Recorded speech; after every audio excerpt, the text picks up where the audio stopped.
Hello all welcome to movie cancer. వేచి చూసి నా కళ్ళు కాయలు కాసినాయి. అసలు నిజంగా భయ్యా ఏ ట్రైలర్కి అంతగా వెయిట్ చేయలేదు. అఫ్ కోర్స్ టెక్నికల్ ఇష్యూ కావాలని చేసింది కాదు కదా. ఓకే నా వీడియో కూడా చాలా లేట్ అయింది ఇప్పటికే.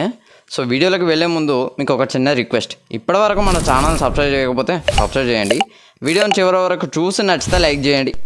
ట్రైలర్ విషయానికి వస్తే వెయిట్ చేసినంత సాటిస్ఫాక్షన్ అయితే ఇచ్చింది. సింపుల్గా స్టార్ట్ అయ్యి అసలు ఒక ప్లేస్కి వచ్చాక ట్రైలర్ పీక్ వెళ్ళిపోయింది. అనిరుద్ధ్ లిటరల్గా ఏం దాగొచ్చావు మావా, ఈవెంట్ గాడ్ మోడ్ అనిపించింది. నవీన్ నూలి అసలు ఆ షార్ట్స్ ఏంటండి బాబు, టక్కా one of the best trailer cut in recent times. Also visuals చాలా క్వాలిటీగా ఉన్నాయి. కథ కోసం గౌతమ్ తిన్నూరి గారు చాలా కష్టపడ్డారంట.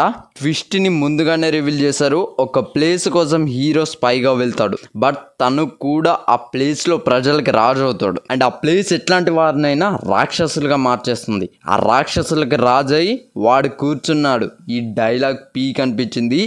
ఆ tribal people costumes and dancing, ఆ ప్లేస్లో ఉండే రూల్స్ అండ్ విలన్స్, సో ఇవన్నీ చాలా బాగున్నాయి.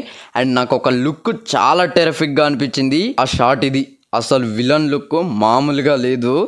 అసలు ఒక రోలెక్స్, ఒక అజీజ్, ఒక మార్కో అంతకు మించి ఉంటుంది అనిపిస్తుంది. And Satyadev role and Vijay Deverakonda emotional roles, వాళ్ళిద్దరు బ్రదర్స్. ఈ మూవీ మొత్తం ఇదే బాండింగ్ ఉంటుంది అనిపిస్తుంది. భాగ్యశ్రీ రోల్ ఎలా ఉంటుందో చూడాలి. సినిమాటోగ్రఫీ చాలా బాగుంది. నేనైతే ఈగర్గా వెయిట్ చేస్తున్నా మూవీ కోసం. ఈ ట్రైలర్లో చాలా డీటెయిల్స్ ఉన్నాయి. దీని గురించి ఇంకో వీడియో చేయడానికి అయితే ట్రై చేస్తాం. సో ఇది ఫ్రెండ్స్ ఓవరాల్గా వీడియో అయితే. వీడియో నచ్చితే లైక్ చేయండి, షేర్ చేయండి, కమెంట్ చేయండి, ఛానల్ సబ్స్క్రైబ్ చేసుకోండి. Thanks for watching.